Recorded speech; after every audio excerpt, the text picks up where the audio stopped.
I was thinking in particular that, the two of you have been working together for a pretty long time, like you and Lisa, but also you and Patrick.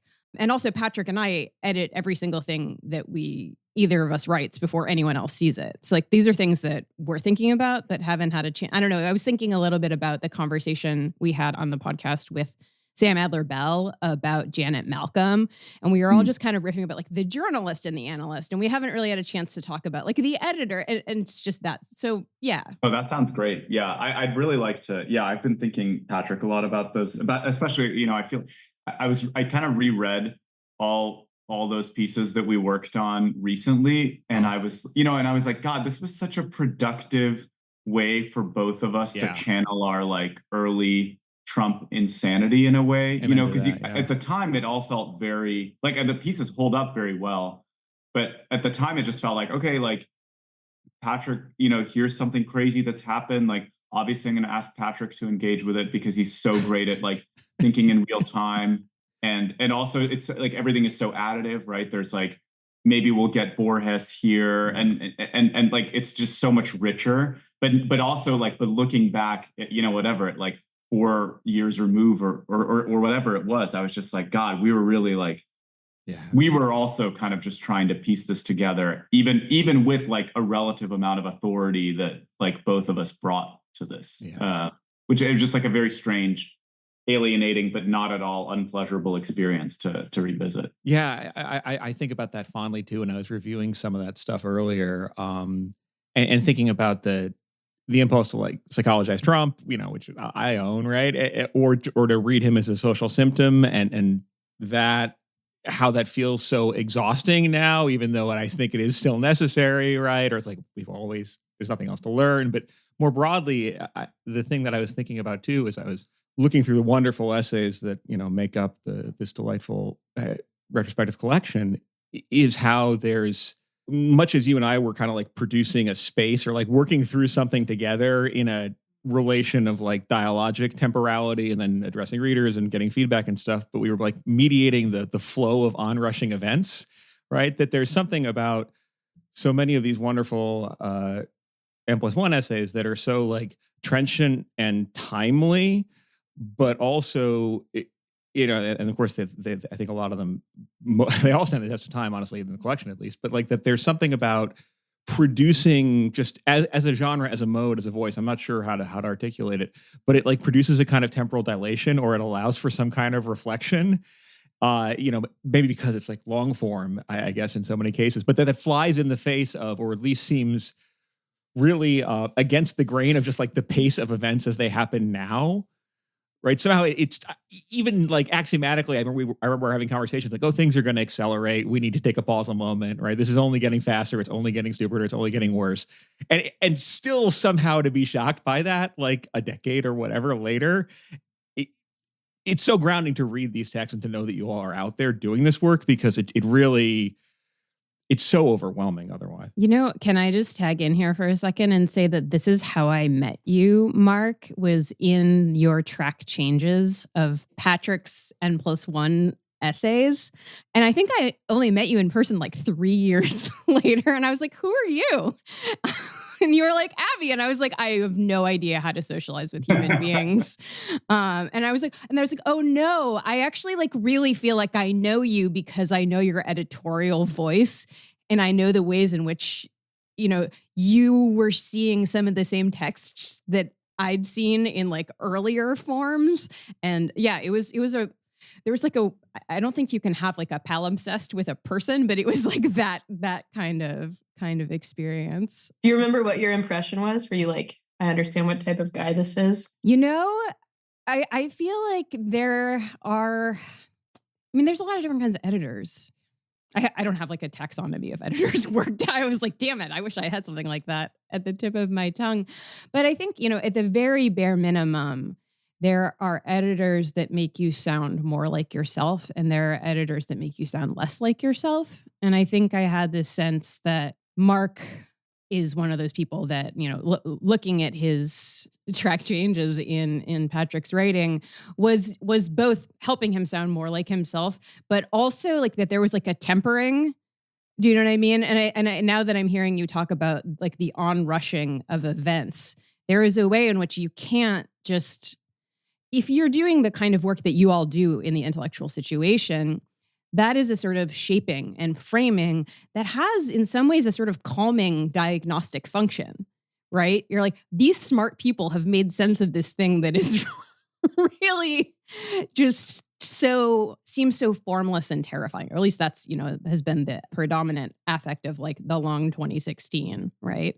So I think I had that sense of Mark as like somebody who was doing that work of helping Patrick crystallize where he was already going, but also was doing it in this way that was like grounding, which I think is a sense that I have a lot from the broader project, especially of, I always read the intellectual situation first. That's where I go to when I read n+1. And I think there's it's probably not surprising that I don't know, Mark, does that comport with your sense of yourself as an editor? Does. This is actually, it's so interesting because I think that that like suite of pieces of Patrick's from really the first couple of years of Trump, I think especially in retrospect, it's so exemplary of both of the kind of work that we like to publish and the way we like to publish it. But also speaking for myself editorially, it does reflect like a series of priorities, even though at the time it was very unconscious. It's not like I would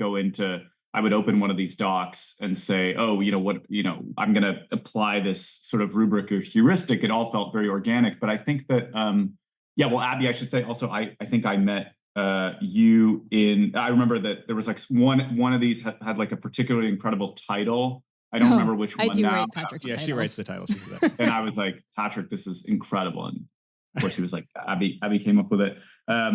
I think there was like, I remember coming to n+1 in 2016 and basically feeling, for a while I was like, I don't know that I have a value add here. This is like an amazing magazine. I'm thrilled to be a part of it. But I kind of got the sense already at that time, like kind of around the time where the anthology begins, is a moment where, it's like a pretty robust moment for left media. Jacobin is like very, very kind of in its imperial period at that point, and is having like a real, willful irony excluded. Yeah. So at that moment, Jacobin is very influential and is having all this kind of influence on partisan politics. There's just like a lot of creative and exciting dynamism in left media, which I don't think one certainly couldn't have said about the beginning, about 2004 when n+1 first started, and also kind of, I felt like the moment in literary culture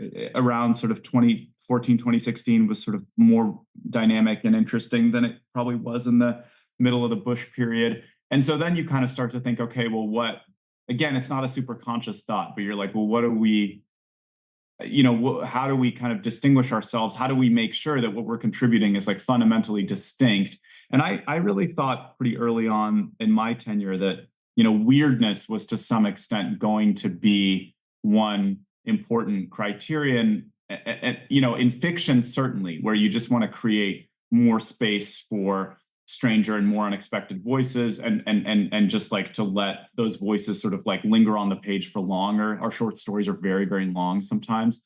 But in a way, that actually seemed quite self-evident, because I was like, well, we're just going to, the kinds of fiction writers that we're going to attract, with a couple of like really fantastic exceptions, are going to be people who are interested in certain kinds of, experimentation and idiosyncrasy. That takes care of itself almost.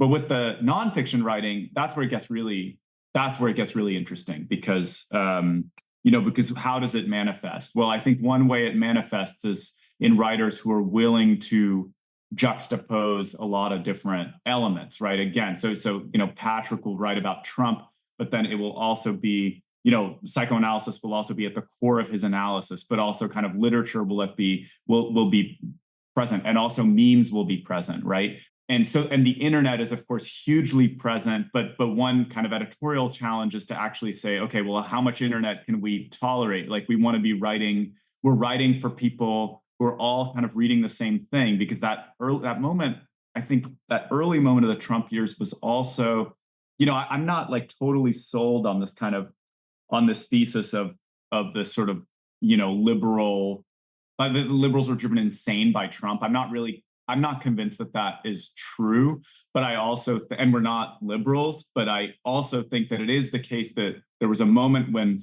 this like strange monoculture that everybody says had disappeared had actually like reemerged because Trump was the culture. And so we were all hearing him say the same shit and seeing him do the same crazy stuff. And it was just like completely captivating. And so in one sense, there's like a high degree of familiarity for any kind of real-time analysis and writing.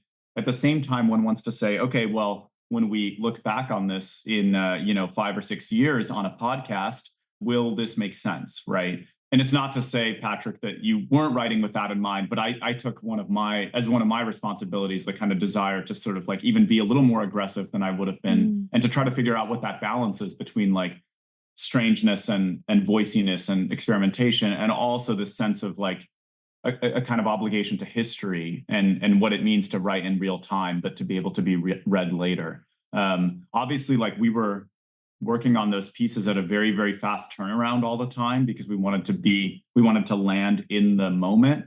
Most of the pieces in the intellectual situation aren't like that. They obviously have like much longer gestation periods and even when they're topical, I think that some of the most topical pieces, like Toby Hazlitt's essay about George Floyd, was published a year after the George Floyd rebellion started, and it still resonated exactly as one might have hoped, but there's like obviously a longer time to kind of like to think through it. So it's just to say that, yeah, this kind of, you in a way, you want this kind of like nonfiction writing that's weird and experimental to be as capacious as possible, to feel like it registers the moment completely. At the same time, you understand that becomes this like Borgesian problem too, because it's literally impossible for something to be sort of purely mimetic.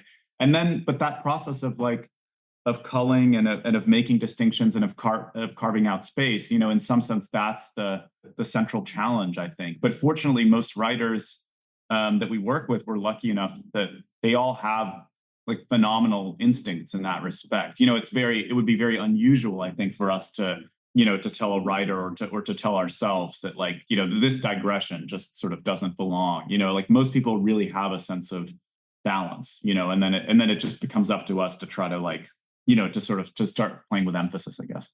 There's so much in what you just said, in what you both, actually, well, three of you have said now.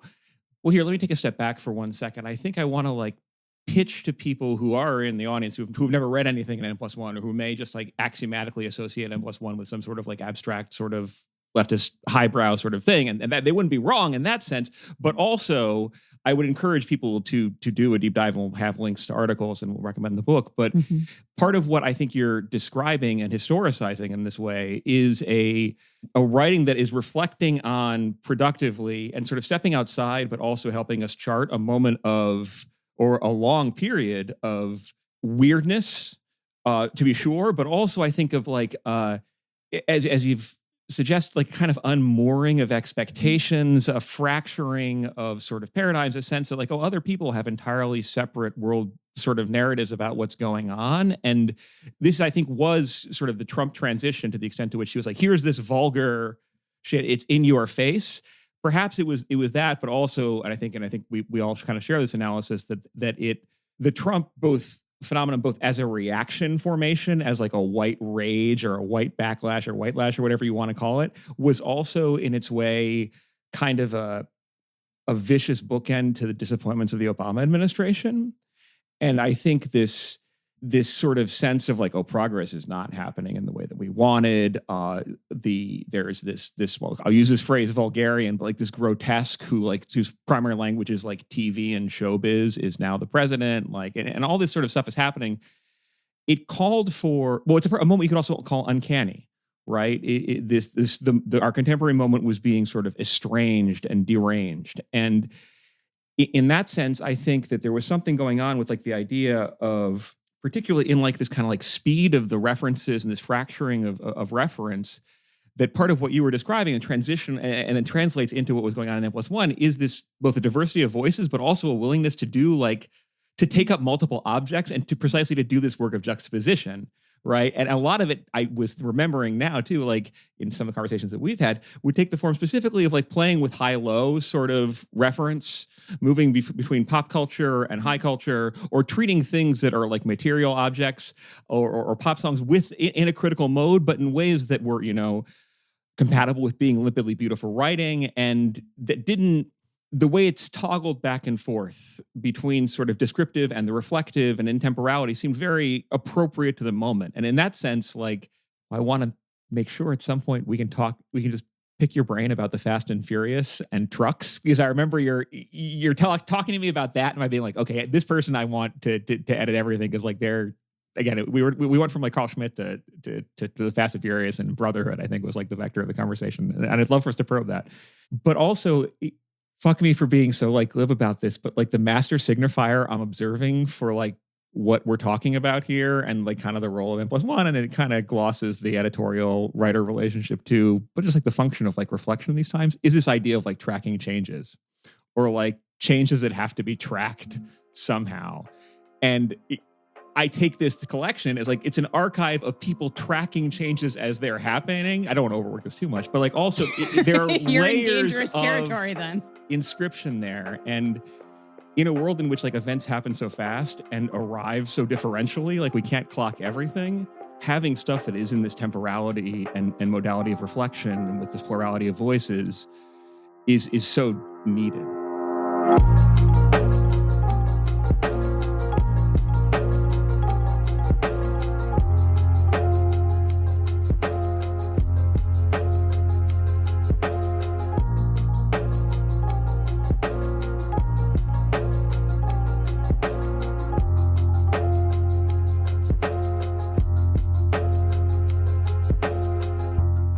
You're listening to Ordinary Unhappiness, a podcast about psychoanalysis, politics, pop culture, and the ways we suffer now.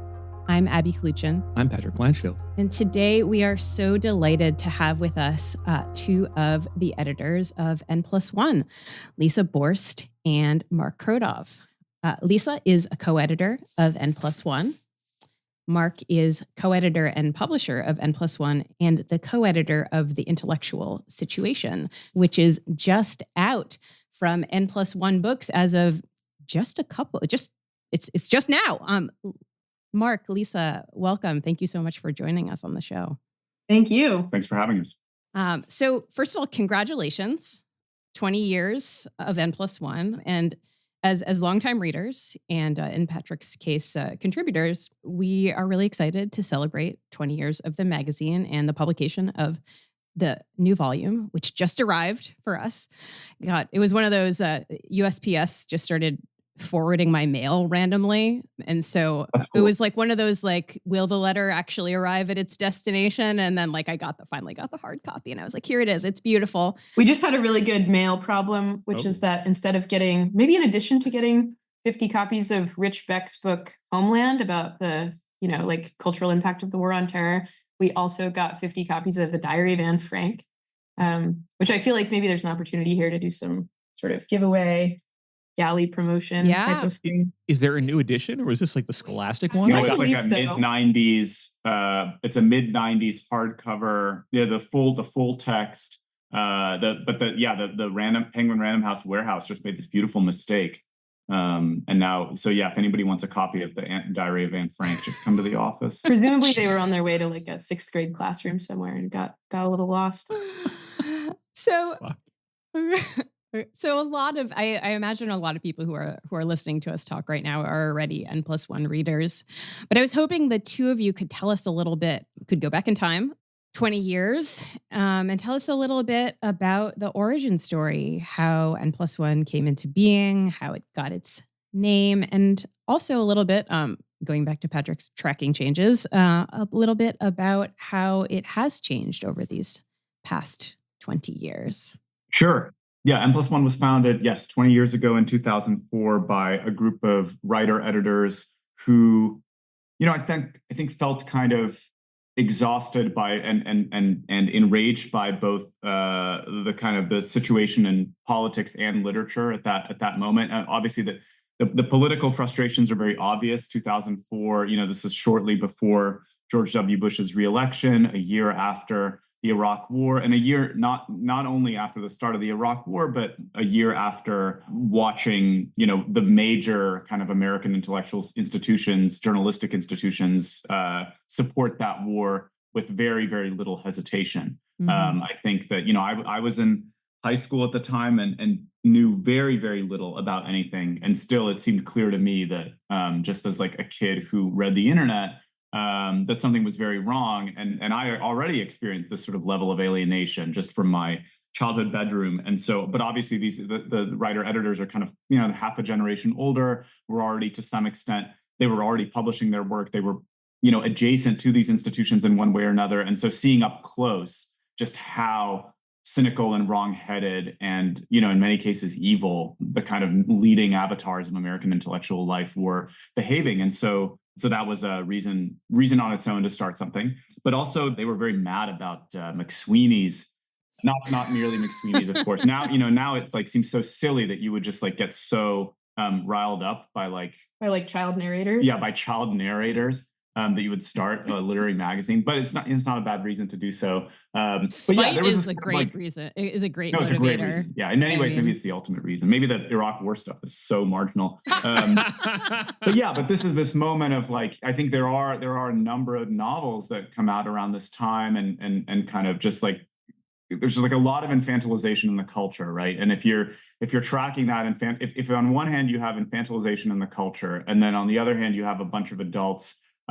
starting an illegal war and bombing civilians, then, you do kind of start to wonder what the relationships between the, and whether the infantilization is not in some sense, some kind of cynical ploy or distraction. I'm not saying, to be clear, that the CIA funded Jonathan Safran Foer. I'm not saying that. But you're not saying it. But I'm not saying it. And and so, so I think that there was this, but also, there's this kind of moment, Partisan Review, which had been around for, I think, 70 years, had just folded. The Baffler, which is a very, very important magazine for n+1, was sort of in this, like, it was kind of between, I think it had maybe restarted, but not quite as robustly as it is now. And so there's this real moment also on the publication front of, there's like not a lot out there. And there's certainly not a lot that's like explicitly putting literature and politics, not only kind of in conversation, but actually just like treating literature with real political rigor and reading it politically, but also paying kind of like a sophisticated literary attention to the political moment. And I think putting things in conversation is one totally correct way of saying it. But another way of saying it is just that, like, approaching artlessness artfully, but also not letting art just be art and leaving it at that, right? And that's how the magazine started. And it was a very, very small, as these things are, small kind of volunteer-run effort out of Keith Gesson's apartment initially. And everybody was just sort of putting in all the time and the labor that they could. But it was a very kind of, if you look back at the first issue of the magazine now, a lot of the kind of constituent parts are very, very fully formed. And in many ways, I think for all the changes that we've sort of undertaken in the magazine and for all the changes that are tracked in this anthology, actually, the project itself, I think, has remained very, very steady and consistent. Yeah, and I feel like continuities like announce themselves every so often. It's like we've been thinking a lot, I think, about the sort of early anti-imperial stance of the magazine, since October 7th. That's felt like a really easy, morally clear thread to sort of pick back up. Not that it ever went away, but it's really felt evident, I think, to us that there's a tradition to draw from, starting, even in issue 1. Right. And indeed, and the other thread to pick up is just, the sort of intellectual institutions, again, being cynical, credulous, and evil about sort of American imperialism. So, you kind of wish that there were fewer continuities in some way to draw on. I think magazines are better now. That's true. Yeah, I think it is like, in a way the difference is, they're internal, but also, it's just a very, very different landscape. Like in some ways that the landscape that the founding editors of the magazine wanted to call into being, that landscape has arrived in certain ways. It's just like a much more diverse and interesting ecosystem. though also a kind of an entire, what in book publishing you would call the mid list has been hollowed out, right? So we kind of, there's a lot more to say on that, but in a way where n+1 was intervening 20 years ago, kind of into these kinds of like central sort of cultural institutions to some extent. Well, those institutions are like a lot more vulnerable. And now, for better or worse, it's the activity on the fringes that's where one wants to sort of pay most of one's attention. I feel something I'm thinking about as you describe this is I wonder. I'm thinking about my own like entry into freelancing and trying to explain to people who didn't necessarily read any particular magazines or like were familiar with, I don't know, like Time or US News and World Report or something, that there were what the term magazine encompassed, both as like a physical product, but also as like the output of organizational structures and money and efforts and the amount of conversations I remember having at various points being like, well, yeah, this is a publisher, a wealthy guy's vanity project, basically, right? Or now doing stuff like, I mean, I think this speaks to something about the contemporary situation, and maybe we could delve into this. Like, oh, like this is a front for some sort of strange assemblage of like Tealite, Curtis Yarvin sort of freaks, or this is where all like the reactionary converts to Catholicism are currently sort of publishing screeds before they migrate to like Ukrainian Orthodoxy or whatever else they're going to do next, right? Like it's a bizarre sort of landscape of like really established brands, right? I think like the Atlantic, the New Republic, which I love, but like, or other ones, right? And then that was about the New Republic. Yeah, I love the New Republic. Not the Atlantic. No. Very, my hate for the Atlantic is fairly pure. But do you see there was a piece? Nathan Robinson just wrote a piece called "Worst Magazine in America" about the Atlantic. Oh shit! Okay, I'm all about that. It reminded me of the title of Nikhil Saval's piece about the Todd Haynes Bob Dylan movie, "Worst Movie of 2007." This is. I love people going for it like that too, though, because like there is something. Just say what you mean, yeah. Like, and part of I guess what I was trying to convey to people, like describing what magazines were without trying to sound like stuck up, was like they exist for reasons, right? Sometimes they exist because there's a readership that's actively like being cultivated. Sometimes they exist because like a whole bunch of money is being parked there and they're kind of lost leaders. Sometimes they're pure vanity projects, and then in some very rare occasions, they're sort of like self-organized efforts driven by a group of people who know one another, and then sort of that expands, but that there's some sort of cohesive vision to it. And the project it's not just like a shadow super PAC alternative, right? Or it's not a cult in that sense. It actually is n+1, not a cult. Not a cult, yeah. I mean, or we could not a super PAC. And not a super, but 501c3 nonprofit, actually. Exactly, right? And as I think here, and this experience has really been quickened by our work with our dear friends at Parapraxis, right? That it takes work and effort on that level. Like I imagine when you're like getting checks directly from, I don't know, like Gestad or something, or like, I always think about Tacky. I'd love to talk to you both about Tacky Theodokrapoulos or whatever his name is, like, and that whole like mirror universe Bond villain, right? Creating an entire mag. He's still writing for it. Like he still has a weekly column. But again, like in a world in which basically like reactionary billionaires can write about the glory of Rhodesia for as much as they want, right? Still, and fun talks and like all that shit. It's amazing that something as intellectually substantive as n+1 has endured with the model and like the landscape being what it is. Well, you're giving me a really nice segue to ask about one of the most distinctive features of n+1, which is the intellectual situation, which is not just the title of this book, but appears at the beginning of every issue of n+1. It's by the editors, right? So it's not signed other than by the editors. And I mean, I think I said this already, but it's where I go first. And I think it is also it's a go-to source for this really deeply intellectual, cultural, and political criticism that helps your readers think like, which way is the wind blowing, and how do I make sense of all of these, seemingly disparate phenomena that I can't necessarily gather up. Can you tell us a little bit? And I think we're going to get at some point to talking about further about like the editor-writer dyad, but you two are another dyad here, right? I understand you work quite closely together on the magazine, and I would love to hear a little bit about how, at the risk of being gross, how the intellectual situation sausage gets made, how the editors work on that together, et cetera. Yeah, I wonder, maybe it's helpful to sort of just describe the kind of rubric of the section. Yeah, absolutely. At least as I understand it. And I think that, you know, this is another part of the magazine where I think you read the very first issue and it all the parts are in place. Yeah. I think the intellectual situation generally is written in the first person plural. Typically it's unbylined and signed just as the editors. There's some great exceptions that are written in a more sort of like specific first person by, you know, Dana Tortorici has written a few. Mhm. McKill wrote at least one. Sarah Resnick wrote a really good one about cryptocurrency and like sort of like singular experience of being on the internet. But for the most part, it's this they're written from this kind of we. And yeah, I think on one hand, the idea, is that they're very like critical and rigorous.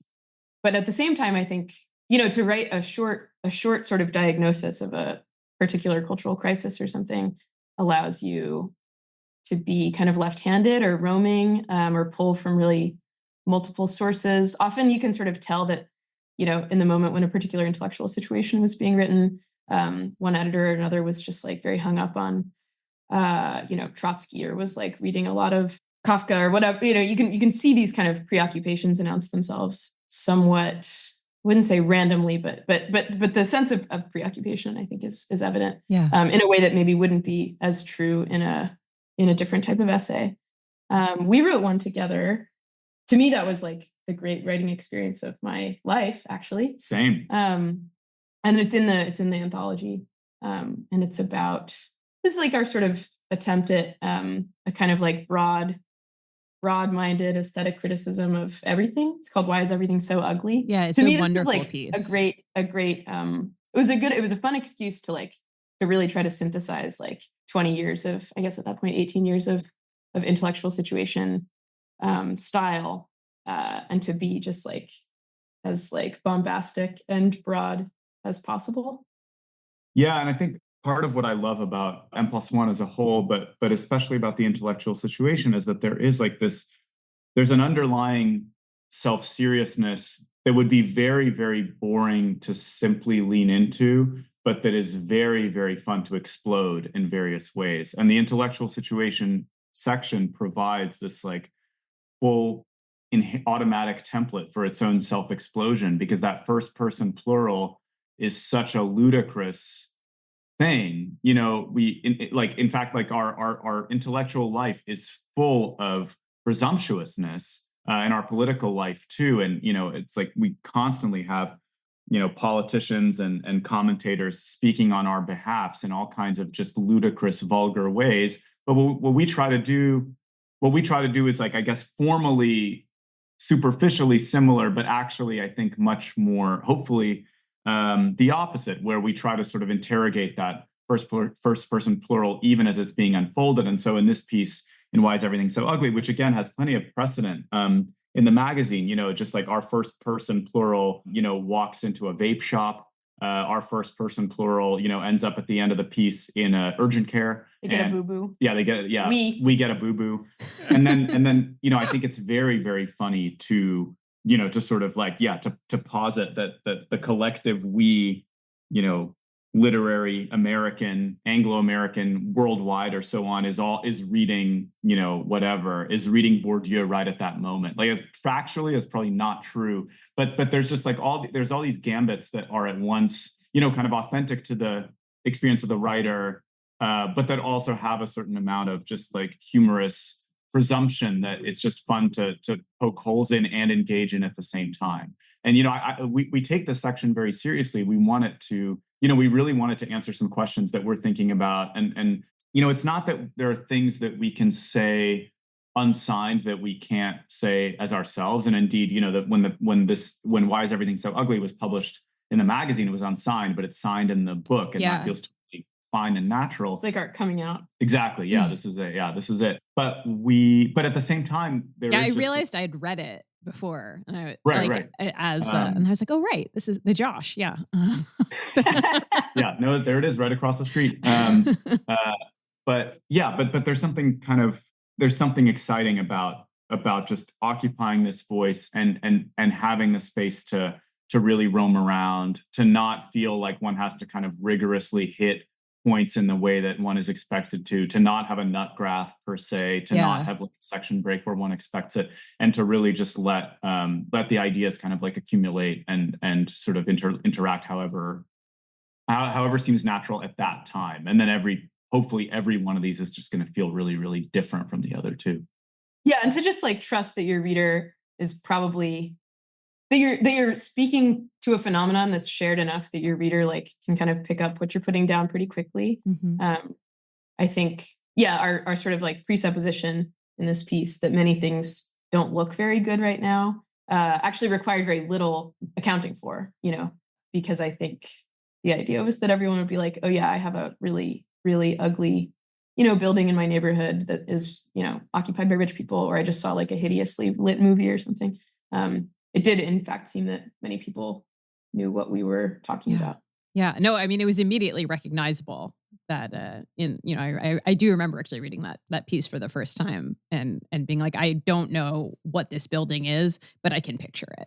Yeah. Okay. So in addition to the intellectual situation, I think one of the things that n+1 is best known for is like really catapulting the careers of writers and cultural critics. And I mean, I think maybe one of the best instances of this, I'm thinking about Andrea Longchu's essay on liking women, which, was published. And then I know I started teaching it like a month after it was published and everybody I knew had read it. Also like thinking about like A.S. Hammer on film, who like I read for the first time in n+1, thinking about, our dear friend Christine Smallwood, whose the short story, The Keeper, is the kernel of what turned into her book, The Life of the Mind.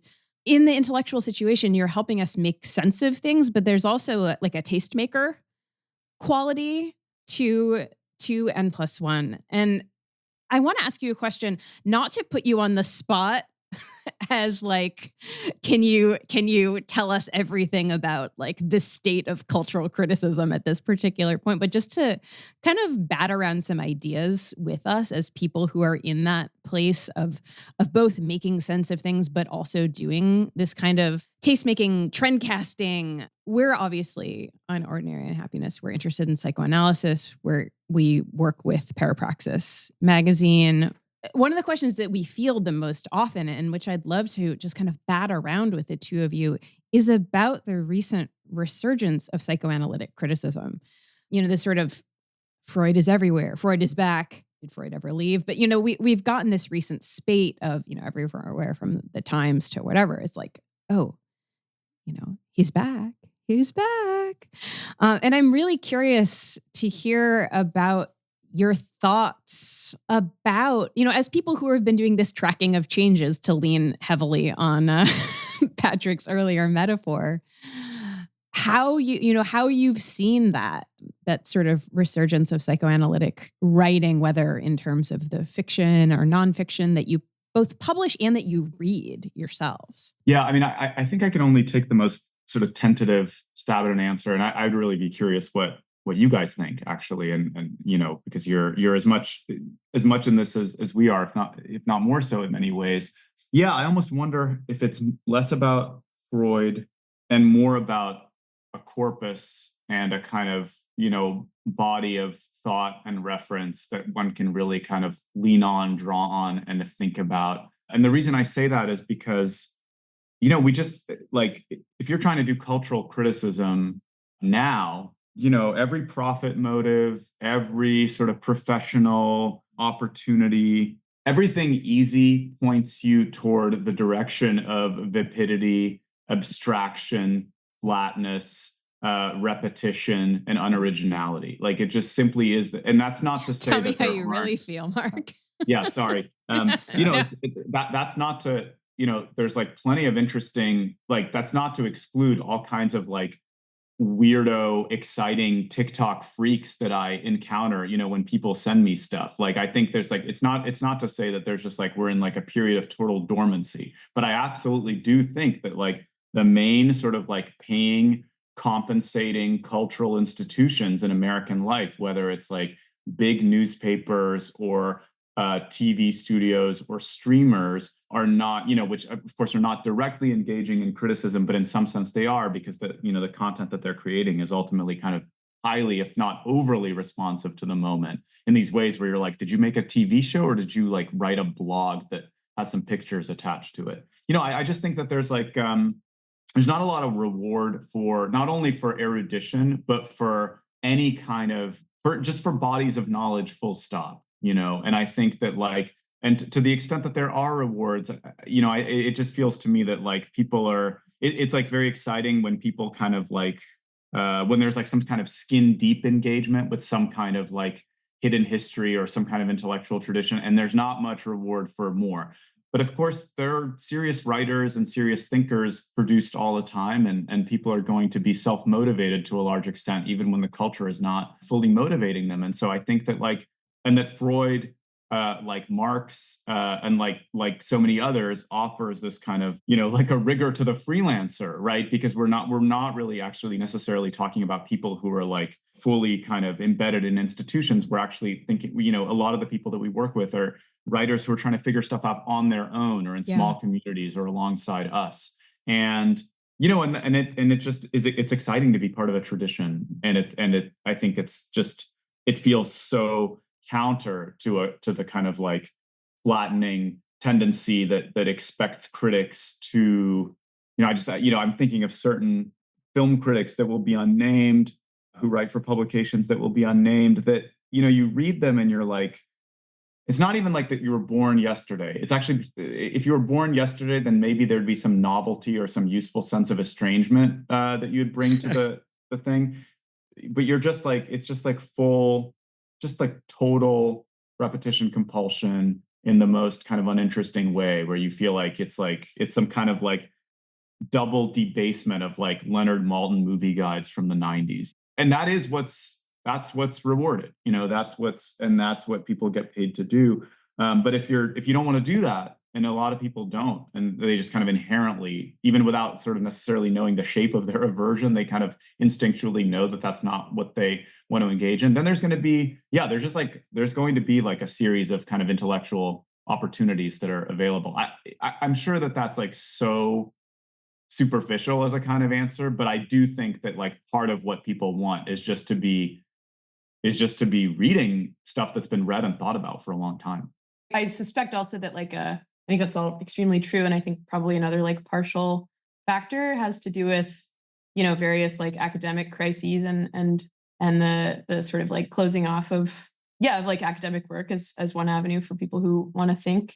But also even simultaneously, like within the academy, I remember kind of being younger and trying to decide if I should apply to grad school or try to, go find some job in a magazine or book publisher or something, and feeling that the priorities of academic English life at that point had a lot to do with this sort of like post-reparative reading, like surface reading, just reading. There's like a sort of like anti-interpretive strain almost that I don't even know that I don't mean to say that was like orthodoxy at the time, but it had a weird hold, at least in my particular. No, it was department. I remember that. I remember that moment. Yeah. Distant reading. Yeah, totally. All these what do they mean? But I suspect that sort of public criticism or the kind of para-academic but also extremely non-academic small magazine offers felt to many people like a place to take a sort of interpretation that was maybe not quite as rewarded, both intellectually or financially, in the academy as it had once been. Yeah. But I do know that a lot of people who write for n+1 and who kind of align themselves in various ways with our extended community are they feel in some ways like castaways from the academy.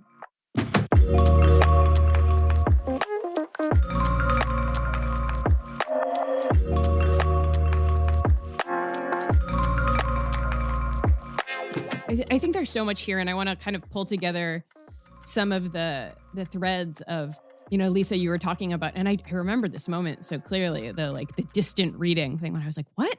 We're not doing close reading anymore. We're just doing distant reading. And, some of that I think was part of the sort of like postmodernism surfaces depth kind of thing. But also I want to tether that with Mark's use of a word, which I love and which nobody ever uses, which is erudition. Because can you think of a less modern word or a less modern goal? And I think it is. I mean, I will say this is personal, but I remember, and to be fair, I went to graduate school before 2008. And so I still was in that place where I was like, oh no, I'll be able to live the life of the mind. Like that's like a thing that you can do.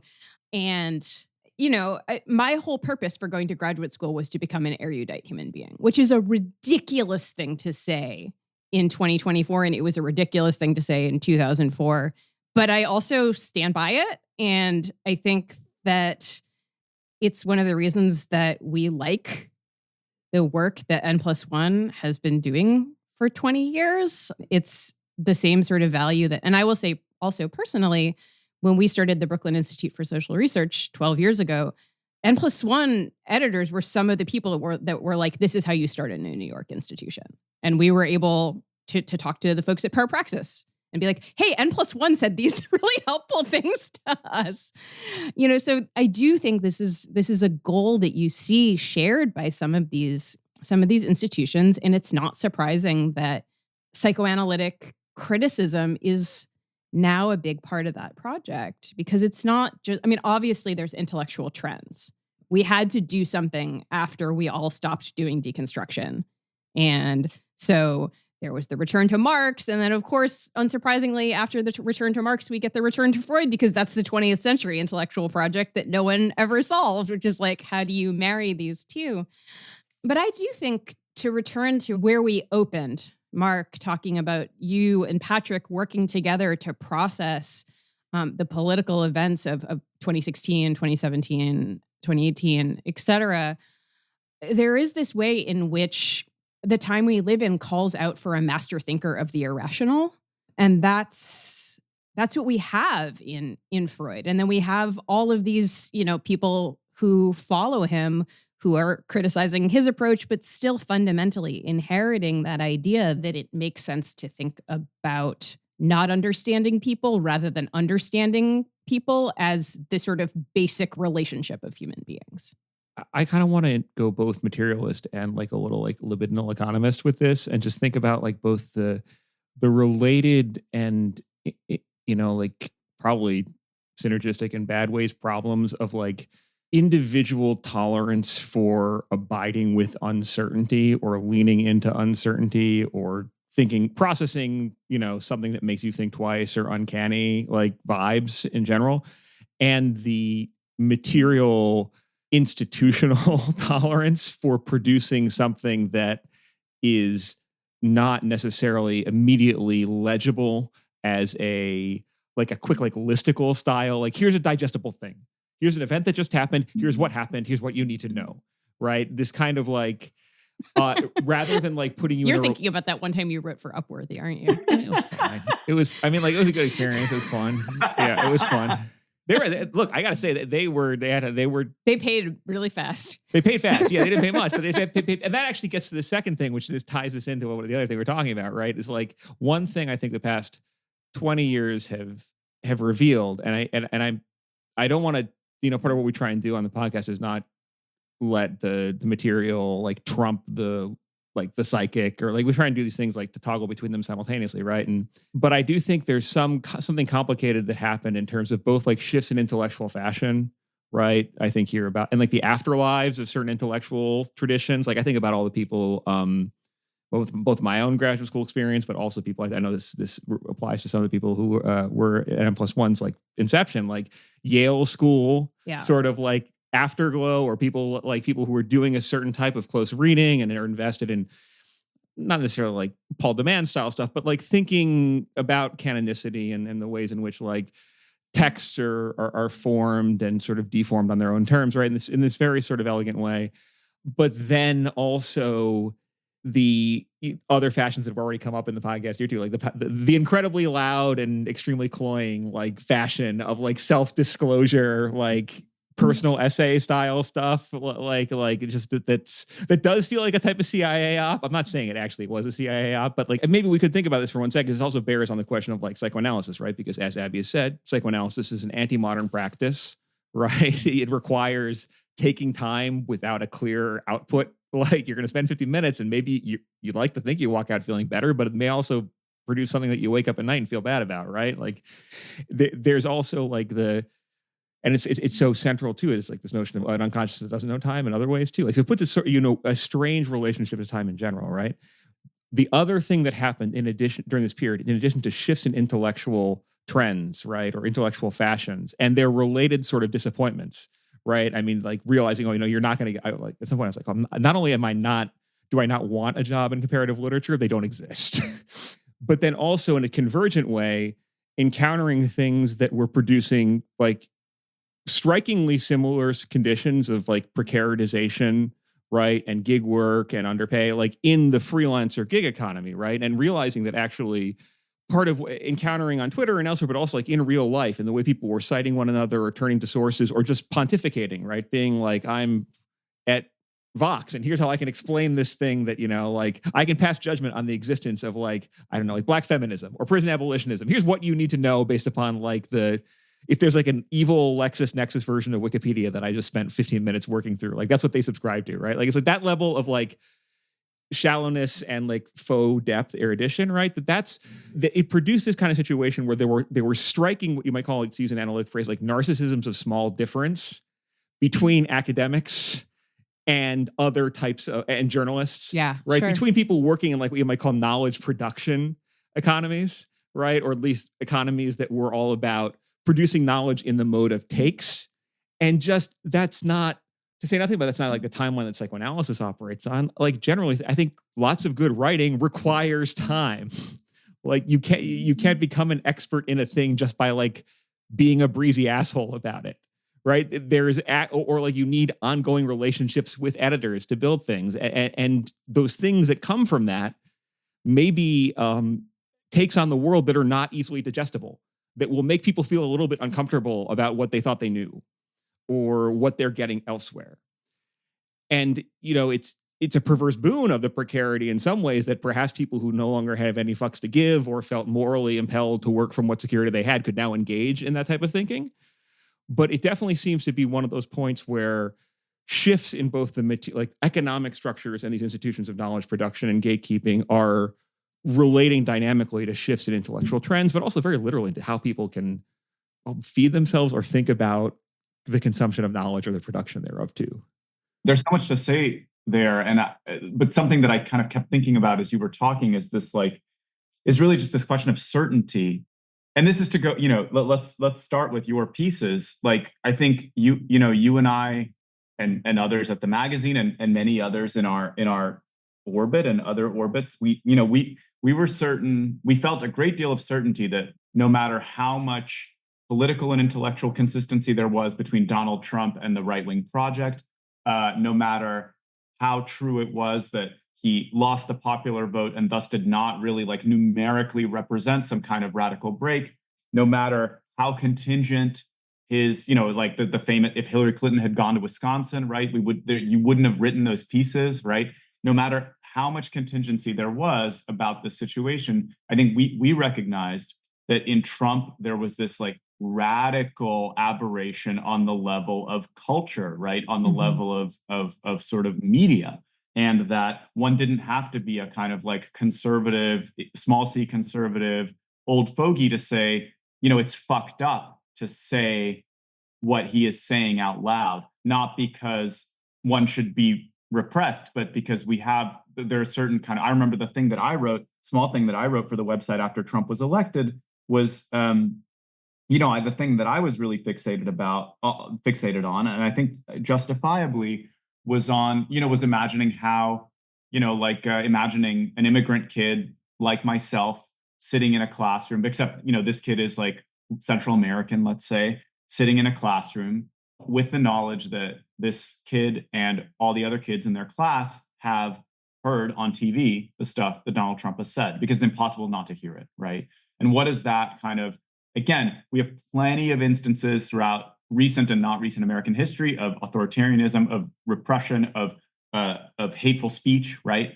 And we have, and Donald Trump is similar to all of those. And yet there's something about the scale, the intensity, the tenor, the shape, the texture of this that is truly new, right? And we felt certainty about that, right? And we were right to feel certainty. And yet, at the same time, from the right, but also from the left, there was a lot of rhetoric that tried to disabuse us of that certainty, right? Mm-hmm. That tried to say, either from the left that tried to say, and I'm kind of vulgarizing for effect, but I think it's important to say that basically it was basically saying you guys are too up in arms about this, right? It's just not, it's too consistent to merit the outrage that you are generating. Now, to some extent, I think that's fair, right? Because it's because it is the case that on various issues, Hillary and Trump are not that different. And so this kind of the liberal opprobrium is at best annoying and at worst hypocritical. Yes. And yet, I don't know, this is crazy. And we have to call it that, right? And then of course, certainly from the right, there's just a very well-funded project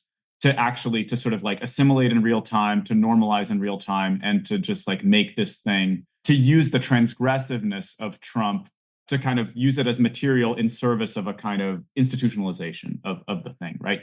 But again, that moment, that kind of the discordance between the certainty that we felt and the uncertainty that was constantly being generated about, and the mass media too, right? It's this is a critique that I continue to be quite sympathetic to, even though it's typically levied by kind of normie people, is this idea that anything that Trump says in public life, if it were said by a Democrat, that person would not exist in public life the following week, right? I think I just completely agree that that's the case, that there are various ways in which there are kind of structural ways in which a person like Trump is graded on a curve to such an extreme. And again, one feels great certainty about this and then starts to feel very crazy when that certainty is called into question. But it's just to say that on one hand, we have these I think it's important for any kind of institution to have certain kinds of certainty about, any number of political commitments, right? Because otherwise,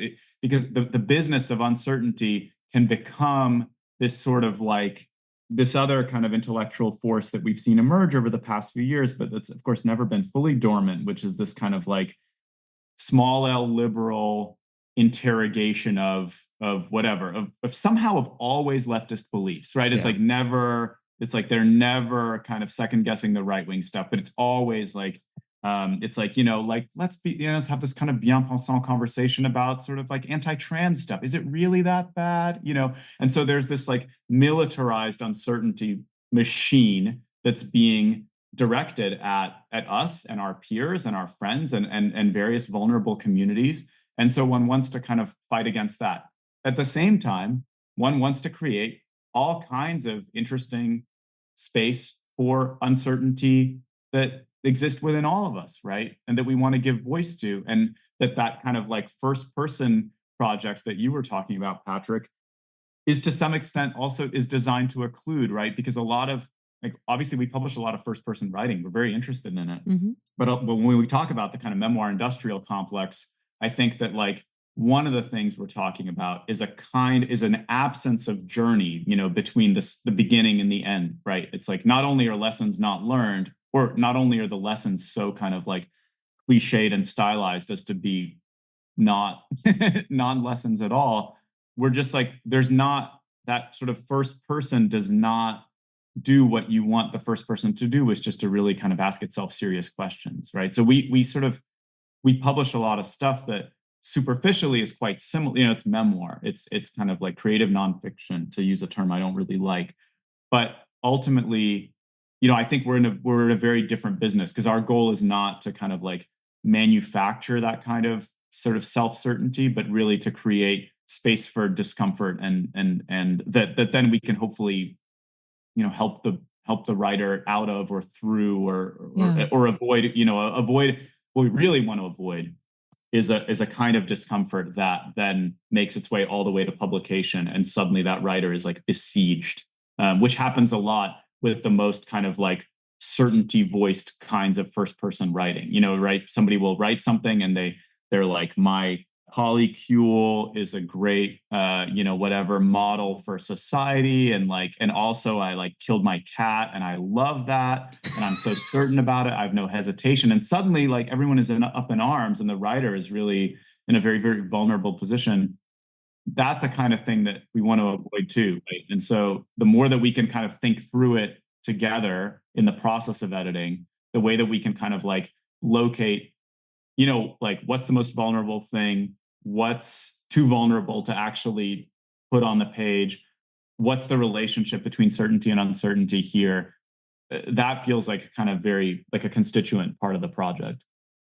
Yeah, and one that I think certain political struggles stop in their tracks. I think I've been thinking a lot about this kind of emergent style that I've been noticing, like unconsciously noticing in n+1 since October 7th, which is this sort of extremely straightforward kind of record keeping, ultra chronological mode. Always like about the genocide. The sort of the big example I think is this piece by this writer Rosina Ali, who put together a list of quoted superlatives she'd read in the media about the genocide and the sort of rising death toll. It in another context I think could read as a sort of like creative nonfiction prose poem experiment, but in fact I think in its political context just feels like the most straightforward sort of almost non-analytical kind of writing there is, and I think that that's a really marked difference from our usual style of having pieces ask questions. Maybe sometimes they resolve them, often they don't. But I think when it's come to the genocide, which I think is like a sort of has produced a lot of facile uncertainty on the part of like liberal Zionists. I think we've been particularly interested, and our contributors have been interested too, in basically not letting that sort of uncertainty in, because I think it's a really weaponized kind of uncertainty that opens up nothing good. Just to say, as with the Iraq War at the founding of the magazine, we were never going to, the founding editors were never going to publish a piece in, whatever, tentative defense of the Iraq War because there had been some kind of upside, right? That was just, it was a line that was clearly drawn. It was like a foundational line drawn. And there are certain occasions that call for like a similar intensity. And yeah, for us, kind of unambiguously, the genocide is one of them. I'm thinking so much about this, and about what you were just saying about this the recent work that sort of tracks what's happening. Like we're literally logging body counts, or like being. My God, forgive me, I completely forgot the author, but there's a piece. This is the Sorry Muck DC pieces have had this quality too, I think. Yes, that's what I was. Yeah, there's and these are like very almost clinical statements of these are the technologies that we're seeing deployed. This is what they're going to do. We're like it really is it's bracing in its clarity and sort of grounding, and it's so vital to have that, because what I'm also trying to think about here is the way in which like uncertainty is both like cultivated and then or manufactured in certain ways, or like uncertainty coming and going, right? In the sense that it's like, and how that relates to, again, tracking. Well, forgive me, I don't want to be too glib about this, but like tracking distinctions between this is the same old horrible shit, or this is a radically new thing, or this is an intensification in the thing that, even though it is a intensification of this ongoing, longstanding thing, still represents a significant transformation or acceleration or whatever it is. It's an intensification that may be a change in degree that becomes a change in kind, right? And so much of what passes for opinion making or opinion production, or even just like, straight journalistic reportage, seems to be all about like, here is a thing in the world that is making you feel a little uncomfortable, right? There's an event that's happening out there that you're going to have some difficulty metabolizing. We're going to, through just the right combination, depending on, how high, middle, or low the brow is sort of like being pitched at here, the audience is sort of constructed by this. I'm not actually siloing people in these categories. It's about like creating a readership. We're going to either reassure you that this was always what you thought it was, or we're going to bring some new terms to be like, well, actually, like here's we're going to black swan freakonomics it a little bit, but don't worry, now you're going to get to feeling a little more certain about it again. Or you're going to be like, oh yeah, this conflicts in that ancient land truly have been ancient. it's just enough discomfort, just enough sense that maybe you're learning something, or that you're feeling flattered in your tolerance, or what you perceive to be your tolerance of a capacity to like deal with complexity or uncertainty or emotional or moral distress. And it's so like hard to pitch the value in some ways of like, no, like apart from obviously it's morally imperative, right? To like track genocide, right? It's morally imperative to stop the genocide, but like to simply to work against like the category error of like people being like, I just want to be reassured about something. Like I'm having like a moral tummy ache with my coffee. Can you please, in the time in which it takes for the coffee to kick in, palliate it? Yeah, like just give me like a spiritual Tums or something, right? Just enough that I can like keep going. And it is striking, going back to like these questions of like what institutions do. There are entire outlets, right, that seem to produce like reliably, there will be a take there to do this thing, right? There is going to be some, I hate to do this, but it's true. After 20 years, like I feel comfortable saying this, like, or 30 years of reading, like there's going to be some guy at the Atlantic who's like, don't worry, I'm like a liberal college professor, but all of us hate immigrants too, right? Or like, don't worry, I'm here to tell you that this is all, if you were starting to question your own intellectual presuppositions, don't worry. Here's someone from central casting who's with just a frisson of difference enough to let you know it's okay to think what you always did. And that's, I mean, it goes against the grain of financial incentives or of like emotional parsimony to be like, no, maybe actually we should really track this genocide that's happening, right? Because in order to acknowledge that it's happening, you then have to do something about it. But just to tie one other thing here, because I think this is something that came up that in what you were just saying, Mark, I don't know if I told you about this at the time, but after writing one of the Trump pieces that we did, which is sort of about this problem, right? This is actually, I think, right after the inauguration. It was like trying to think about like people who are already calling him a fascist, right? And like, what does it mean to have a fascism that is, you know, not related to something like, you know, collective experience in the trenches, right? It's not he may have Mussolini-esque characteristics as a person, but we don't live in like the trenchocracy or whatever, you know, he called post-fascist Italy, right? Or how do we deal with the fact that there aren't mass mobilized paramilitaries and instead a stochastic environment, et cetera, right? And so I sort of like work through these things. I'm like, this is a sui generis fascism. If we want to use a term, it has certain features, but also it harnesses the American militarism sort of continual, and our civic religion's continual fascist overtones, right? I got an email from somebody, and again, themes here, certainty, uncertainty, like being bothered, not wanting to be bothered, by a guy, and I looked it up. I forget specifically which institution it was, but he was like, I retired from the CIA last year after 40 years of proud service. I think it was either CIA or naval intelligence with an extended. I don't think it was the CIA. It was I think it was a like, different intelligence agency. I remember this. DIA. It was not on the Jonathan Safran Foer account. No, this guy was a straight up like I've been following him, like even when posted in Beirut. I've been following all the inauguration speeches of every president since. And if you think Donald Trump is some kind of fascist, well, then you'd obviously have to say that about Ronald Reagan too, wouldn't you? What a joke. And that was the end of it, right? And again, it was like, there was so much going on there, right? One, which is like this rich text. Yeah, one of which is this thing I always love online, where it's like, someone will be like, I can't believe you just waste, oh, this is all gibberish. This is such bullshit, right? No one understands what you're saying here.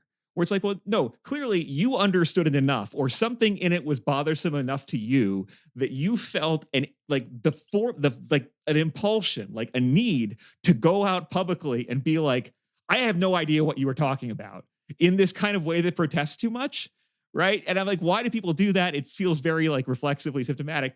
But coming from this guy, and I'm like, I mean, maybe he was just trying to fuck with me or whatever, but on another level, I'm like, well, what if we can think about the American, yes, for the record, I would say Ronald Reagan was super fascist in all sorts of ways, but also I would ask us to think about the fascist dimensions of the American project, particularly after 1945, and all the more so once we, win the Cold War, while also being able to think sort of toggle flexibly to maybe this Trump guy is fascist in a unique way, and that maybe there's a synergy between those two that is bad. And that we can kind of like, without being like, yes, he is a fascist, check, or like, no, he is not a fascist, check, or let's spend forever debating whether or not he's a pure fascist of some variety. We can like think about these things simultaneously and deal with how uncomfortable that makes us feel, but then at least we could do something about it or envision something different.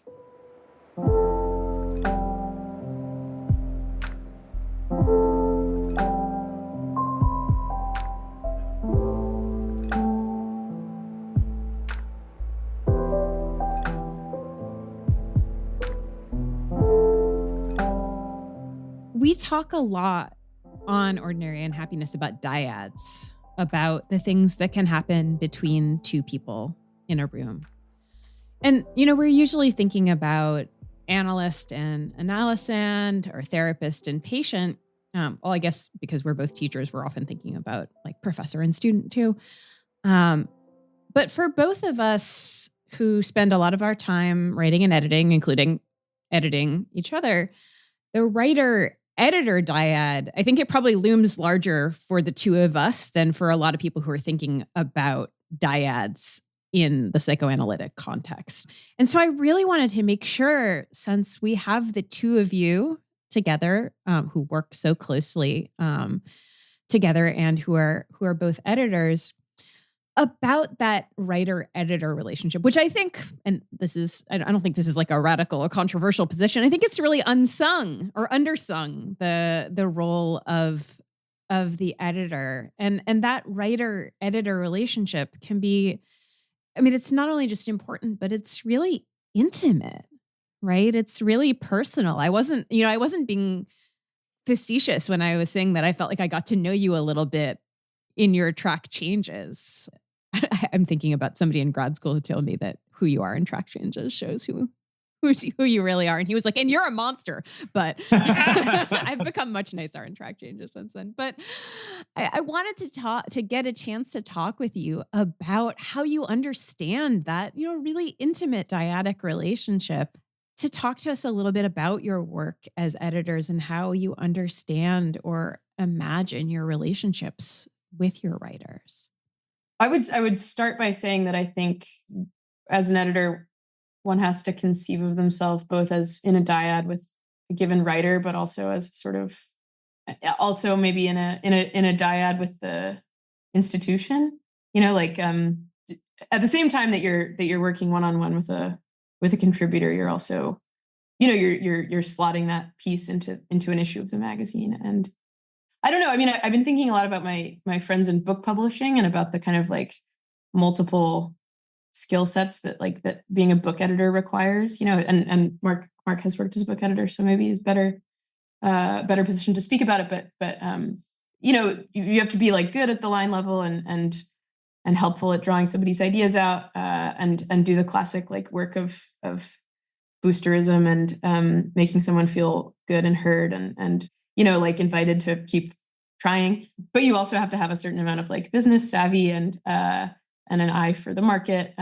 We're kind of not quite as beholden to those incentives, I think, but I think it's been on my mind more than ever lately, the extent to which a little bit we kind of are, and the extent to which, I don't know, the larger shape of the thing like looms over any given piece. No, that makes so much sense, especially because it's not what the writer is thinking about at all. Totally right. You're like, I have this whole other stream of decisions to make and things to think about, in another tab, and you in our Google Doc. Actually, fuck Google Docs. Don't use that. You don't even know about it, and you shouldn't. It's like none of your business. Yeah, it's so funny to imagine like this. I'm going to go back to the Yale School sort of like treasury of concepts here and just be like imagining the individual. It makes a lot of sense because there's a narcissism of creation, right? And the disavowed collaborative aspects of it. The individual writer being like, look, I'm just here working through my anxiety of influence and my Oedipal issues with you. And meanwhile, you're like, I got spreadsheets. There's a brand here. Like I got deadlines. I've got 5 different people. One of whom's having a nervous breakdown in my inbox. Like there's a whole element of like, and also know this can't be, this 2,000 word piece can't be 5,000 words. It's such a good reality check to hear that, actually. That's it. Yeah. I think that on the editor's side, the hope, like I know that editing for the most part has become easier for me over time because you kind of learn to trust your own instincts, but then also you without feeling too high-minded about it, you do start to feel yourself as like representative of the publication in some kind of like deep-seated way, so that the hope is that you're not spending too much time kind of translating between your own instincts, desires, impulses, and the magazines. Like the dream is to get, it took me a long time, but you always want to cultivate this in other people. You want to get to a place where like basically like your instincts are true enough most of the time to those of the magazines as kind of like as construed across, time and space. That sort of like hopefully brings the intimacy level back down a little bit to the level of the piece, right? So that you're not spending too much of the actual editing time or the thinking time negotiating between like what you would do and what the magazine would do. And in some sense, like if you're doing too much of that, then maybe it's not the right fit, because like there really has to be some sense of like we don't want the writer's voice to ever be subsumed to the magazine, but we kind of do want the editorial impulse in some sense to be subsumed so that like the magazine is just like very purely reflective of what the editors are up to, which isn't to say, of course, I mean, the magazine evolves because the editors are always different because they have different interests and obsessions and ways of working and so on. But ultimately, like as much as you can kind of crystallize the sense of the magazine in your own work as an editor, then I think the process becomes a little easier. But then, yes, of course, it's like there are all these other forces that Lisa's describing that you actually want to, as you said, Patrick, you want to sort of prevent the writer from getting too much, because that's just whatever. It's like you're a writer and you turn something in, you're already having a nervous breakdown, and so the idea that like there would be stuff added to that is really troublesome. And I certainly don't do a perfect job of keeping those things out, but that's always the dream. But then I think, I mean, to me, part of the fun of the particular dyad that you're asking about, Abby, is just that it's like, it's just like it's a new dyad every time. I mean, maybe there are editors who are out there that are just actually much more rigorous about this than I am. That there certainly are, but I don't necessarily think that there's certain kind of transferable parts of the work and the kind of relationship that I know to be transferable, but in a way I'm like, oh, does those just have more to do with my own disposition than they do with the work of editing? But I think a lot of it is just open every time, and I think it takes a while to figure out what the right dynamic is going to be. And it really takes, I think it takes sometimes years of collaboration with someone to really get to a place of where you can be your most generative as an editor, where you can be your most exciting and your most kind of like provocative in a positive sense, because because there's a level of trust, but also a kind of level of facility. Whereas like, when you're starting out, I think both parties are going to be pretty careful. And that doesn't mean that the work that's produced from that carefulness isn't great, because a lot of times it's just like super strong straight out. But I'm always interested in those kinds of like in the durational aspect of it. I think Lisa and I work very closely together as editors, but we also edit each other's work. And then we write together. And so that's like a rare and really special opportunity, I think, because that's like it's like three simultaneous ongoing forms of kind of education, of self-education, that then sort of help inform the process every time. Like I know, I'm as a writer, I think I'm making fewer mistakes because I know that like there's like an internalized Lisa in my head at this point that's just kind of like, okay, well, you wouldn't want to do that, You're Lisa introject. Yes, exactly. And then there's like a fun kind of complementarity to the editing too. I know I have my real weak spots as an editor. Like there are things that I'm not as perceptive about. But I also, if we're editing together, then I'm just like, okay, that's fine, because Lisa's gonna see that stuff. I'm not good at paying attention to repetition. It's just not something that I kind of see very clearly. Lisa's very, very good at that. And so I know that like I don't have to attend to it too much because it's going to get taken care of. You also, I feel like with editing one another, it's nice to like really get to know someone's ticks. Like I've become very attuned to the Krotovian list of 3. Mark loves like a tripartite litany. Sure. Great, tried and true form, but classic for a reason. Do its own. Ciceronian, yeah. And that that's like a level of familiarity that I don't have with terribly many writers who I've worked with. There's few people I've worked with as much as I've worked with you. Yeah, I think in terms of like getting to a place of familiarity and facility and like real dialogic collaboration, I think that I found that one way to sort of fast forward to that is just like really on the page is by making a lot of jokes in track changes. Oh yeah. I feel like totally. if I could nail down my, my like persona on the track changes front, I would hope the ideal always is to be like making very firm suggestions, but in a sort of, to the extent that you self-undermine, you want it to be through humor rather than by saying like, oh, feel free to ignore this. Maybe you like, yeah, because they shouldn't actually feel free. They probably shouldn't, but but if you can be like a little goofy, I think that same amount of like permission giving can happen, but maybe in a way for everybody. Well, I think you're pointing to something and I'm going to say this, and it's going to sound like really obvious and basic, but I'm going to say it anyway, which is that there's such an emotional, like a heightened emotional dimension to the experience of being edited for so many people, and that this is like one of like the profound asymmetries of the editor writer thing. And I'm thinking about like most people who are writing for n+1. Or, I spend a lot of time with academics because, I am one. Like there is this thing where you open up the email and it's, you filed a piece and you get the edits back, and it's people I think are looking for like, did I get an A from my editor? Like that's the first, you know what I mean? And like, how does my editor feel about me? Do you know what I mean? Like I'm thinking about like the sensation of dread that you could have just from getting edits back. But then there's this question of like, oh, am I being seen? Do you know what I mean? Like, and I suspect, I don't know. I mean, some people are better at being edited than others, I think. Patrick, for instance, is much better at being edited than I am. I'm like an absolute like princess when it comes. I'm like, I can't believe that you want to fuck with my perfect sentence. Like, how absolutely dare you? And I'll say to him, like, you actually need to cut these 7 pages. And he's like, fine.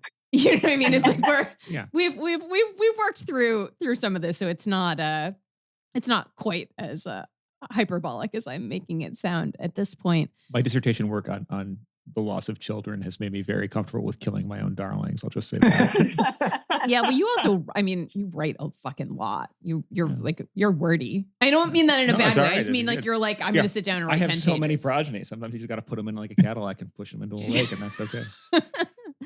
But it is interesting. I mean, I think, and at the risk of getting too into that like Paul de Man, Derrida, like deconstructive kind of thing, is there is this asymmetry. The editor has a lot of power, and yet the writer is the one whose name is on it. And I personally, like I said, I edit Patrick's work. And as you have noted, Mark, I often smuggle a lot of things into it. And frankly, I get much more pleasure from that because I don't have to take any of the shit. I just get the pleasure of being like, I wrote that great sentence. Good job, self. Like without anybody sending me hate mail ever. I don't get hate mail for Patrick's writing. He gets the hate mail. It's a great division of labor, honestly. And I've adaptively decided to become very bad about all email as a way of dealing with this. really, Pareto benefits all the way down, I think. But I don't know. It is. I mean, I think the thing that you're bringing, the two of you are talking about that I really hadn't thought about before is like the way in which there has to be, like, Mark, you were talking about like the fit between like your editorial voice and the institutional voice. And I also really hadn't thought about, Lisa, the way you're talking about like this, there's this other dyad, and it's like that because it's occluded to the writer. Yeah, it's occluded to the writer, and to some extent, I mean, I'm just thinking about that, and also this kind of interesting asymmetry that you're talking about, Abby, because I mean, it's just like the vulnerability mismatch is so, I'm just affirming what you said, which is that the vulnerability mismatch is so extreme, and it's like entirely the authors, but there is this sense in which, ultimately the goal is for the editor to be subsumed, right? And for the author to be elevated. But it is like, it's kind of unfortunate, highly inefficient and highly problematic that one has to travel down that path in order to get there. But I think I would also just say that obviously the voice, spirit, ethos of the magazine is, of course, like constantly liable to not only to interpretation by each individual editor, but also to change, right? They're just like certain kinds of things that n+1 hasn't done, or, let's say hadn't done before 2014, 2016, that then are all over this book, right? They're all over the intellectual situation. And so one wants to kind of like constantly create. I don't think that it's necessarily super conscious. Like, I don't think we sit around, we don't have many conversations where we're like, oh, this particular, we haven't seen this voice before. We haven't seen these kinds of like jokes made before. More what we're doing is sort of, as we were talking about earlier with the intellectual situation, that we're sort of like trying to develop an ongoing playful relationship with the form. But it is just the case that like novelty and new forms and innovation, for lack of a better word, kind of creep in.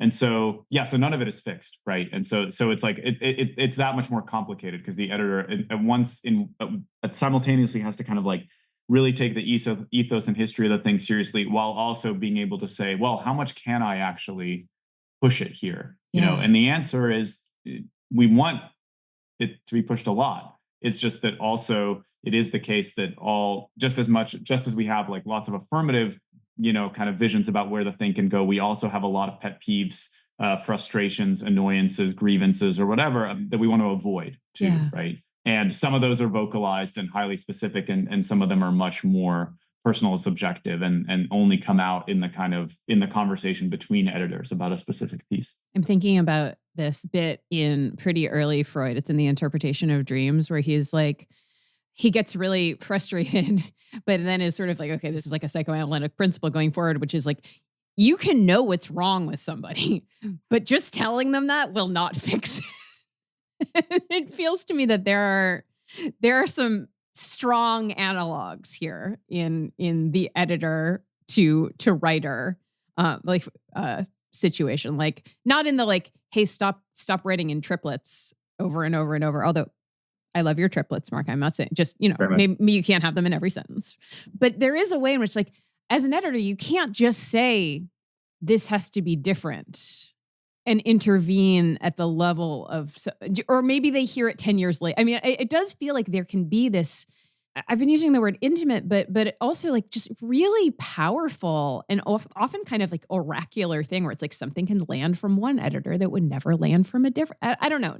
Am I making sense? Yeah, I think that, I think we both, and I think everyone at the magazine sort of believes very strongly in sort of granularity when it comes to editing, and really like avoiding sort of big pronouncements or vagueness. Right. Make this section shorter or something is really offensive to us, I think. Yeah. And I think that's like one way to mitigate some of what you're talking about, Abby, is just that, I think we've been on the other side of that. Everybody in the mag, you know, everybody's a writer too. And so everybody's been on the other side of sort of editorial experiences that have been, just like maybe ultimately very good, but that have this like very painful and I think ultimately unnecessary step of inscrutability, you know, where you're sitting there, like it's always terrible to receive a Word doc that is anything other than you're perfect, right? It's more terrible still to get a Word doc that's like full of track changes, even if ultimately the editor's like, you're great. But the worst is to get a Word doc that doesn't have a ton of track changes, but that has an email attached to it that's basically just like, this is like, it's kind of long, you know, it's like a little slow and like, so I'm just repeat, but it's like, you know, or, you know, it really needs to do this other thing. And it's like, well, you know, we feel like, it's our job to like, you know, I might have sort of imaginative ideas about where a piece can go, but if I'm not able to demonstrate in a pretty clear level to a writer, like how that's going to happen, then we have a problem, you know? And now I think that like one thing that I sort of always want to note, which is that like, I might have like I might say to a writer, okay, I think this should unfold in this way. Almost always like what I get back is not going to unfold that way. And it's going to be better for it. You know, like all that I did was sort of offer one kind of specific rubric, but it was the specificity that kind of set the thing in motion. Yeah. Right. Even if the writer then goes on to say, this is the bad version of the template, or like, or you're providing a negative example, but that's very productive, I think. Yeah. There's also like, I think a relationship to, I just want to note like something that I think I have hopefully gotten better at in time, but still, you know, nowhere sort of near full success is just with the editorial relationship to perfection. I think that when I was starting out, I remember this experience that in retrospect should have been instructive, but it wasn't. When I was a book editor, there was an editor who I kind of worked across the hall from, was extremely gifted, extremely smart. And he had this book where it was clear like what he wanted it to be this like big statement about I'm going to obscure the topic. Sure. And the writer was solid and good, but just like wasn't going to deliver a like state of the thing assessment. Like what they were going to deliver was a kind of, was something like more modest and reportorial. And that was fine. And ultimately, like the book was good. But I remember just like observing that he had this like real troubled relationship with the fact that the thing that he wanted was not going to be the thing that the writer could do. And I think that like early on as an editor, you're very, very sort of like ambitious on behalf of your writers. And you think this like person that is maybe only starting out, they can accomplish this amazing thing. They can like work at this scale. They can work at this register. And I think a very important lesson is to be able to kind of really back away from the sort of dream logic of that and instead to just really take seriously what you have and what you could have. And sometimes like you might just get there anyway, but I've just had many experiences of feeling like of just getting ahead of myself, and I think that like you're always going to be better whenever the sort of the writer and the editor are like most on the same page. It's so obvious is when you're ultimately going to get like a more successful piece that might very well become more ambitious as a result of that kind of like simultaneity of experience and vision. Certain things about n+1, I think, encourage like a little bit of paralysis about those things. Like we come out so infrequently that you kind of want every piece to be like the piece with the n+1 imprimatur on this subject, And there's pieces in the archives where it's like, okay, this is like our authoritative piece that says it all about climate change. About guns. Oh, yeah. And about cars. Okay, fine. Can I just hype this for 1 second, if you don't mind? Like, for particularly people in the audience who are like, I like, they know n+1 because like they know something about Brooklyn or something like that. Like, that's what they read at Hungry Ghost Coffee, right? Like I want to be very, very clear. n+1 has had consistently the most surprising, engaging, and trenchant automotive writing that I have read anywhere. And here I'm thinking about Dan Albert's thing in 2016 about like the American pickup truck and like what exactly it is and what does it mean that it's, its body is actually shared with non-pickup truck things. Like it's the semiotics of this object to your work, Mark, from 2017 on the Fast and the Furious, which I think is probably due for an update given how the franchise has developed, if you don't mind my suggesting that, to your most recent auto show sort of like reflections. And that to me is awesome. Just like, again, that this exists and that there is a space where there is erudite, but also engaged work on these sort of objects that are so very important. And, of course, the vibes are very close to my heart. Like, I think you have this line that, car culture isn't really about sexy concept cars or futuristic taillights. Car culture is really about death. I mean, that hits the real for me. It is. And so, like, and none of that comes at the expense either if you're talking about, the industry or the character of these cars. So I guess what I just want to say is people for whom that might be out of left field to try that as a vector into the n+1 archives as well. And also, if anyone is listening who can put you behind the wheel of like a Xiaomi like SU7 sometime soon, I would love to have an n+1 like this is the car that's going to kill the American industry. First person. Yeah, experience. I was thinking, I was like, can I like email China and ask for a press tour? Is that how it works? I feel like I'd be willing to, to sort of cede all kinds of editorial independence for a trip to Shanghai. But actually, like I'm very grateful for that, Patrick. But I will say that this, Abby, when you were talking about erudition for the beginning of the conversation, I had something to say that this so directly activates, which is that, I think that the sort of old school model of erudition that to some extent that I think we all are old enough to have aspired to and are young enough to have failed to achieve on structural terms. The problem with that model, of course, was that it was still kind of, it had this intense canonicity, right? It had this sort of intense Westernness. It was kind of like at once big and very general. And we kind of know, we sort of know better than to kind of long for something that is that exclusive now, right? Even if like the perks would have been nice. But I think that what I wanted to say earlier and what this really does tie into is that, we're really interested in all kinds of erudition, right? There's so many bodies of knowledge that our writers and editors have that are totally foreign to us, that we know so little about, and that yet, which can like ultimately, which are going to be much more valuable to us and to our readers than like the Western canon, you know, in quotes, right? And the car thing is one of them. It's just like, you know, it's just for better or for worse. It's something that I've been thinking about for a long time. And when I got to work with Dan Albert, you know, that was of course like a delight, because it was just a rare case where you know, I don't know nearly as much as he does, but I knew enough to really be able to kind of be an additive editor. And all of us have these kind of realms of, you know, semi-expertise. And the dream is really just to like keep cultivating that, and so that like every piece that is published is not going to necessarily have to, just have to kind of like be sort of canonical in that old school way, but that is just going to be dense with a certain kind of particularized knowledge. And I should say that there's a there. It's not like a term that we talk about, something like the erudition effect. And if you forgive me making an additional flattering comparison to you all, the stuff that you have written specifically in n+1 about cars is like the opposite of Stanley Fish being like, this is me in my Jaguar, and then later the red Porsche, and fuck Volvos, they're hideous. Like it's sort of like the whole gimmick there is that it's Stanley Fish, like, and he's like, you know, like shifting gears with the elbow pads on, but it's still alive too, apparently. So I guess like, you know, the perks are real. But this is again, it's both materialist, it's witty, it's grounded. There's just so much there that I just treasure, and so I want to commend you for it. Thank you, I appreciate that. The anti-Stanley Fish.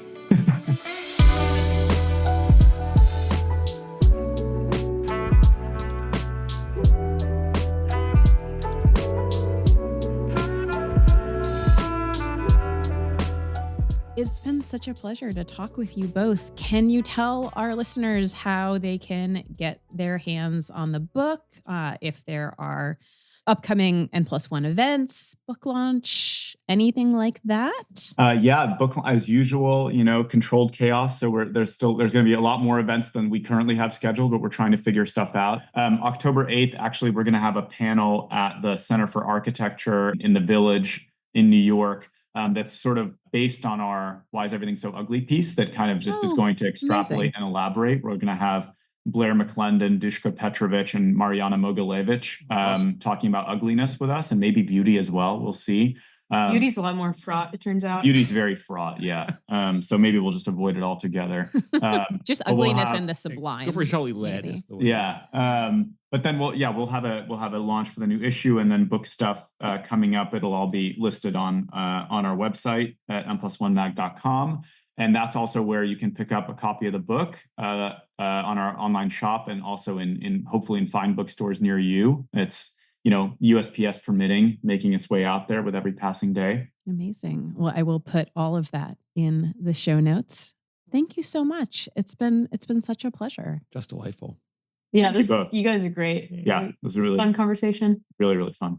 If you enjoyed this episode of Ordinary Unhappiness and you would like to support the podcast, which is completely supported by our Patreon community so that we can keep it ad-free, especially free of ads for robots who want to replace your actual therapists, please come and find us over at patreon.com/ordinaryunhappiness. Thanks so much for listening.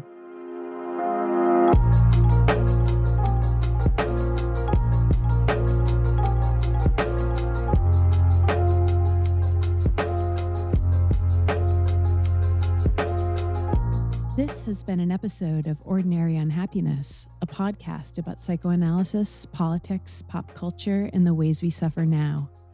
I'm Abby Kluchin, and today I was joined by Patrick Blanchfield, Lisa Borst, and Mark Krotov.